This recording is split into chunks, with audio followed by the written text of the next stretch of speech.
تا وقتی کسی در کنارت هست خوب نگاهش کن. گاهی آدم‌ها آنقدر سریع می‌روند که حسرت یک نگاه سرسری را هم به دلت می‌گذارند.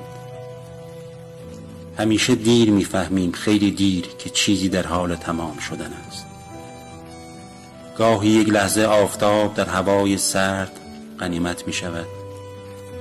خدا در مواقع سختی‌ها تنها پناه می‌شود. دیدن یک دوست و آشنا در تنهایی و غربت آرزو می‌شود. یک عزیز وقتی که از دست همه رفت عزیز می‌شود. یک دوست وقتی از دست می‌رود خوبی‌هایش عیان می‌شود. پاییز وقتی که تمام شد به نظر قشنگ و قشنگ‌تر می‌شود. سلامتی وقتی که در بستر بیماری باشی آرزو می‌شود.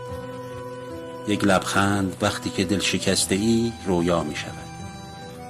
تا می‌توانیم امروز تمام چیزها و آدم‌های اطرافمان را خوب نگاه کنیم و قدرشان را بدانیم.